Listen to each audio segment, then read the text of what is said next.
আমি ব্যক্তি ছোট হতে পারি, অত মান মর্যাদা হয়তো নাই, চেহারার ফিগারও হয়তো অত সুন্দর না, অত পপুলারিটিও নাই, অত ফেমাস বক্তাও না। তবে যতটুকু কথা বলবো আমি চেষ্টা করব কোরআন এবং হাদিস থেকে বলার। আর আমি মনে করি এই গুণটা যদি ওই একটা বাচ্চার মধ্যেও থাকে তাহলে ও সম্মানিত। ওর কথা শুনতে আমি আর আপনি বাধ্য যখন কথা হবে কোরআন এবং হাদিস থেকে। কারণ এই ফেজ ভুলে যান, আপনাকে দেখতে হবে যে কথাটা কি হচ্ছে, সোর্স কি, রেফারেন্স কি, ওগুলো আপনি দেখবেন যে কোন উৎস থেকে কথাটা বলা হচ্ছে, কে বলতেছে।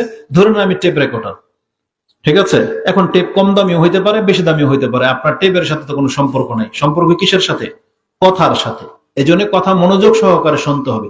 যাকে এখানে বক্তা হিসেবে বসাবেন সে যে কেউ হোক, আমন্ত্রণ করেছেন তার মানে সম্মানিত, তাকে সম্মান দেখাতে হবে। এটা হচ্ছে শ্রোতাদের কাজ। আমরা যখন আমাদের শিক্ষকদের বক্তব্য শুনি তখন কিন্তু মনোযোগ সহকারে শুনি। আমরাও যে শিখি, আমাদের বড়দের বক্তব্য শুনে শুনে কিন্তু শিখি।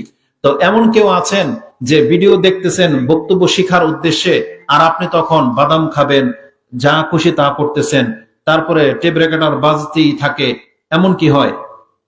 এমন যদি হয় তাহলে ওই ব্যক্তি ছাত্র হইতে পারবে না।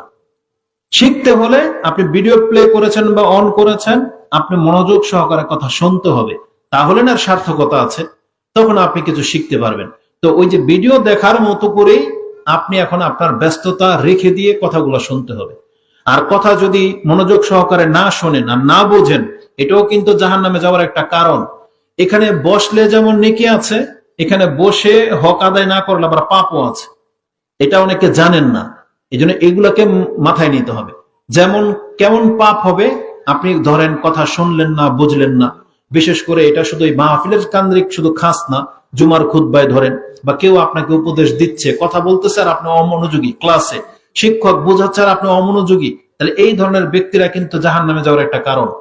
কোরআন এটা আল্লাহ উল্লেখ করেছেন। যেমন সূরা মুলক 67 নম্বর সূরা, তার 8, 9, 10 এই আয়াতগুলো দেখেন। আল্লাহ সুবহানাহু ওয়া তাআলা তাতে বলেছেন যে জাহান্নামীরা যখন জাহান্নামে যাবে, ফেরেশতারা জাহান্নামের যিনি রক্ষক, দারোগা হবে, মালিক বা যে কেউ হবে, সব ফেরেশতাই কিন্তু মুসলিমদের হিতাকাঙ্ক্ষী, এটা জেনে রাখেন। ওই ফেরেশতার অবশ্যই এটা আশ্চর্যের ব্যাপার লাগবে যে মুসলিম তুমি জাহান্নামে কেন? এই মুসলিমকে বলা হবে আলাম ইয়াতিকুম নাযীর, তোমার কাছে কি কোনো সতর্ককারী আসেনি?